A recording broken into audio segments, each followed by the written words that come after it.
अस्सलाम वालेकुम। आज हम डिस्कस करने जा रहे हैं डार्क रिएक्शन। डार्क रिएक्शन को लाइट इंडिपेंडेंट रिएक्शन भी कहा जाता है क्योंकि ये रिएक्शन लाइट पे डिपेंडेंट, डायरेक्टली लाइट पे डिपेंडेंट नहीं है। हाँ, लाइट रिएक्शन से जो प्रोडक्ट होती हैं यानी एटीपी और एनएडीपीएच, उन दोनों को ये यूज करेंगे और कार्बन डाइऑक्साइड की फिक्सेशन करेंगे। तो ये डिफरेंट नेम से कॉल किए जाते हैं। लाइट इंडिपेंडेंट रिएक्शन भी कहते हैं, डार्क रिएक्शन भी कहते हैं, इसे कैल्विन साइकिल भी कहते हैं। इसके डिस्कवरर की बिना पर, जिसने इसको डिस्कवर किया, कैल्विन, मेल्विन कैल्विन के नाम से इसको कैल्विन साइकिल भी कहते हैं। और चूंकि इस रिएक्शन के दौरान, इस साइकिल के दौरान जो फर्स्ट प्रोडक्ट जो है वो बनती है, इंटरमीडिएट प्रोडक्ट बनती है, दैट इज 3 कार्बन कंपाउंड, इस बिना पर इसको C3 साइकिल भी कहा जाता है। यानी अब इनमें से कोई भी नाम हो, लाइट इंडिपेंडेंट रिएक्शन हो, डार्क रिएक्शन हो, कैल्विन साइकिल हो, C3 साइकिल और C3 पाथवे हो, तो इसका मतलब है हम यही कार्बन डाइऑक्साइड की फिक्सेशन की बात कर रहे हैं और ग्लूकोज मॉलिक्यूल की सिंथेसिस की बात कर रहे हैं।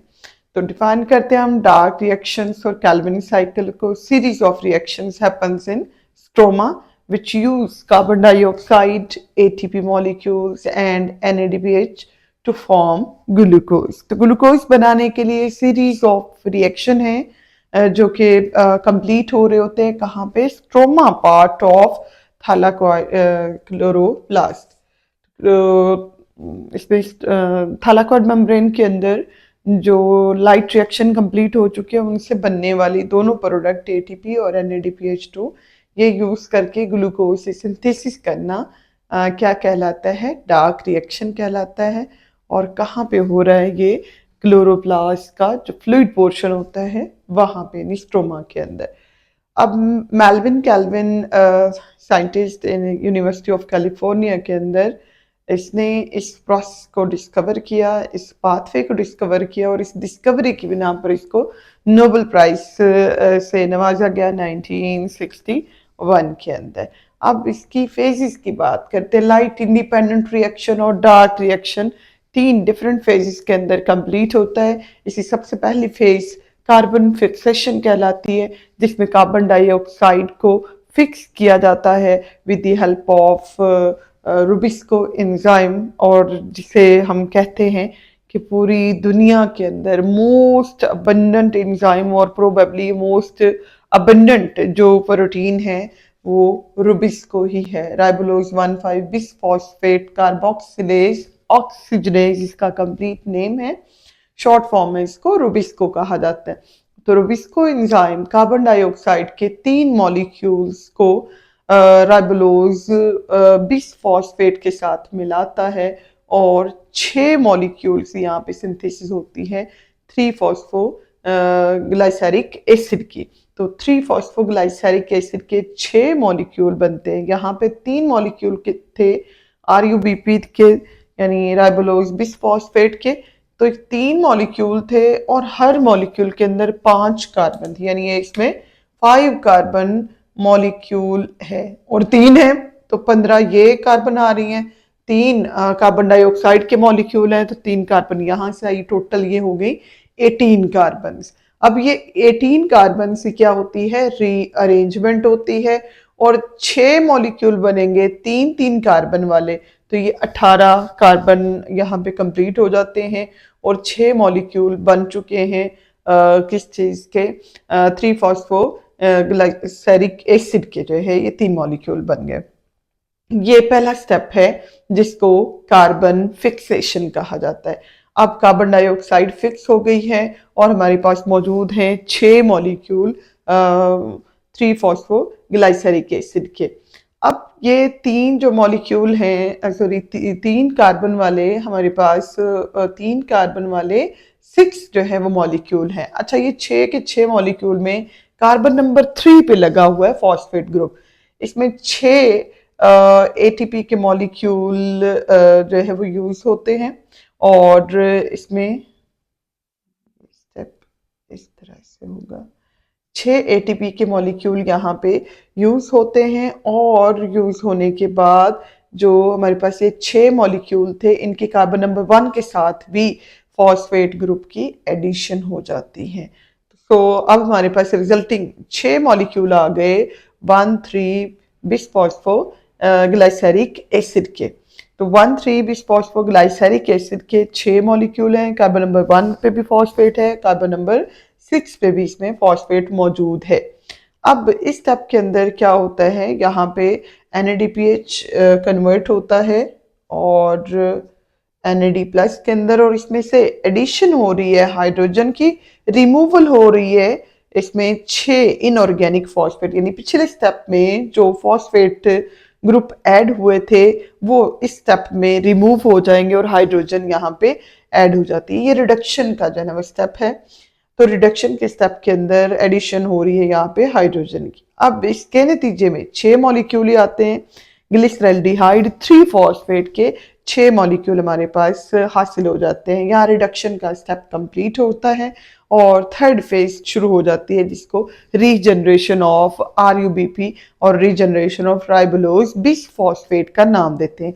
6 मॉलिक्यूल है हमारे पास, ये 3-3 कार्बन वाले, जिनके कार्बन नंबर 3 पे फॉस्फेट ग्रुप लगा हुआ है, ग्लिसरल्डिहाइड 3 फॉस्फेट।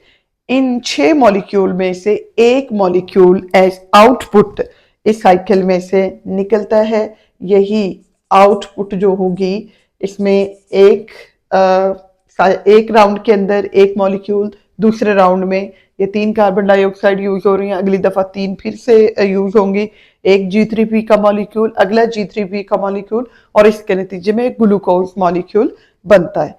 एक G3P आउटपुट के तौर पर निकल आएगा, जबकि 6 थे टोटल, पीछे रह गए हमारे पास 5। ये 5 मॉलिक्यूल हैं ग्लिसरल्डिहाइड 3 फॉस्फेट के, जो कि रीजनरेशन का स्टेप जो है ना वो शुरू हो चुका हुआ है। ग्लिसरल्डिहाइड 3 फॉस्फेट के 5 मॉलिक्यूल हैं। हर इसमें मॉलिक्यूल के अंदर क्या है, 3 कार्बन इसमें पड़ी हुई है। टोटल कितनी है, ये हमारे पास 15 इसके अंदर टोटल जो है ना वो कार्बन है। यहाँ पे रीअरेंजमेंट होती है और रीअरेंजमेंट के नतीजे में क्या होगा, ये देखिए हमारे पास यहाँ पे टोटल 5 मॉलिक्यूल हैं, तो इसका मतलब है कि हमारे पास फॉस्फेट ग्रुप कितने हैं, फॉस्फेट ग्रुप भी यहाँ पे हमारे पास 5 मौजूद है।